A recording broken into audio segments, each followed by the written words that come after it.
Vocês devem lembrar do caso de Ana Rayane dos Santos, de 33 anos, uma das 3 pacientes sobreviventes no Brasil após um transplante pulmonar pós-Covid grave. A história da Potiguar de São Vicente ganhou repercussão nacional, já que é considerada pelos próprios médicos um verdadeiro milagre. Só que a batalha de Ana Rayane pela vida ainda não terminou. Agora ela luta na justiça para garantir as medicações necessárias para não rejeitar o pulmão transplantado. E a gente recebe aqui no estúdio hoje o cirurgião cardiovascular, Dr. Renato Max, que é inclusive o cirurgião, de Ana Rayane, responsável, da equipe médica aqui no nosso estado. Doutor Renato, que medicação é essa que Ana Rayane precisa? Qual a importância dela, para a vida de Ana Rayane?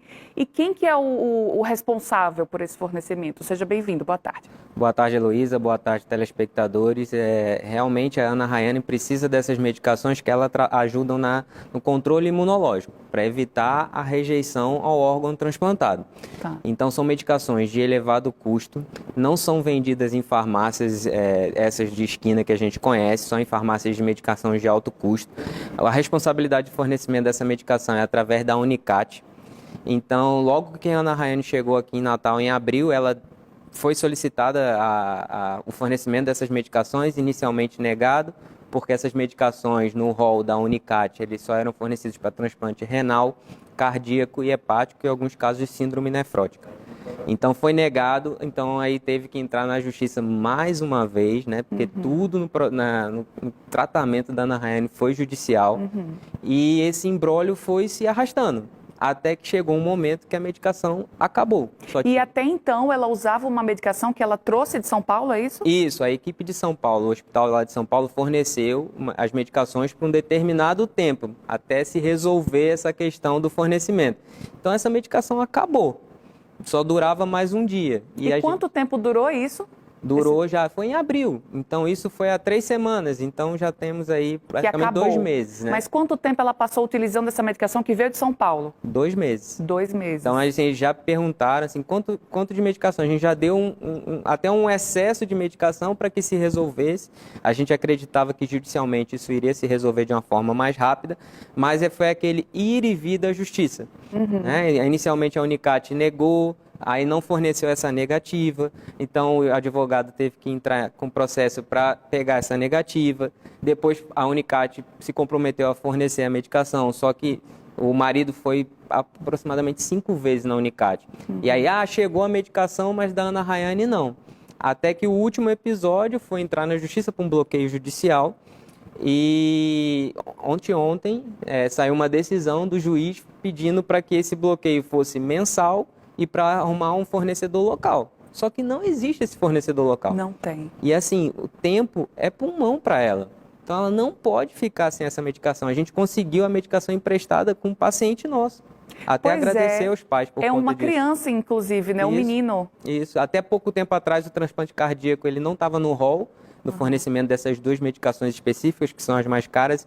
Entrou, se eu não me engano, no meio para o final do ano passado. Mas a gente está nesse imbróglio. E aí, então vocês pediram emprestado ao Nicolas, exatamente. Que é um paciente transplantado cardíaco? Isso, o transplante cardíaco. E aí ele emprestou para Ana Rayane. Até chegar essa medicação, então por conta da falta dessa medicação, a equipe médica fez uma vaquinha para adquirir a medicação. Então essa medicação não chega em 5 dias, chega em 10 dias úteis para chegar aqui em Natal. Então a gente está de posse dessa medicação e a gente resolveu contar com a ajuda de vocês mais uma vez. Não estamos aqui para contar coisas boas, como foi da última vez da Ana Rayane, para expor o milagre que foi a vida dela, para contar essa luta. Porque o que a gente enxerga na saúde pública é só os gestores apagando incêndio. Porque nada mudou em relação ao tratamento, seja da ECMO, seja da parte pulmonar, da parte cardíaca. Então, assim, a gente pede encarecidamente para que a parte dos gestores, da parte judicial, enxerguem isso e comecem a trabalhar lá na frente, porque outros processos virão. Assim, semana passada eu recebi uma demanda de uma jovem de 17 anos no João Machado que tinha indicação de ECMO.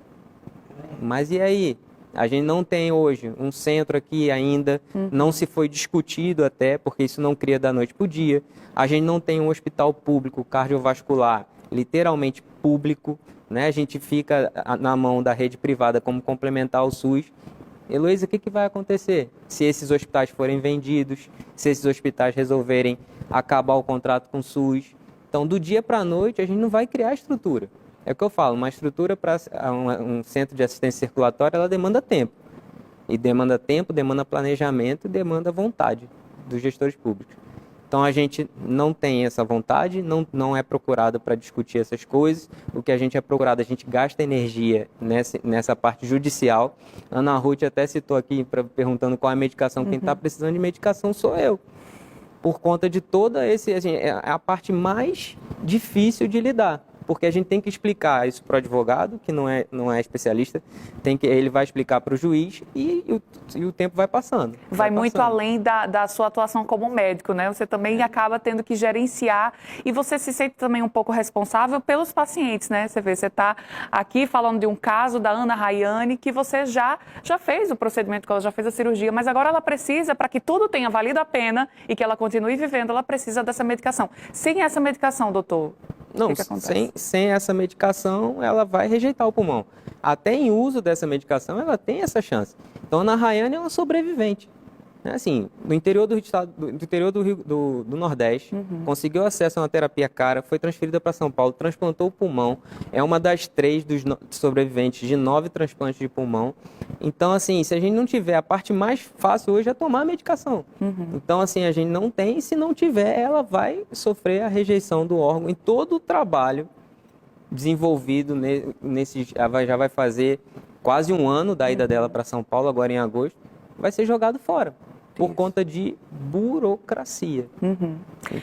Obrigada, viu, doutor Renato Max, cirurgião cardiovascular, e a gente entrou em contato, claro, com a Secretaria de Saúde Pública aqui do Estado para cobrar uma resposta, e a CESAP disse que a paciente, como foi dito aqui, não se enquadra nos parâmetros, né, para receber esse medicamento, mas que tem em estoque e que disse que vai abrir uma exceção e disponibilizar.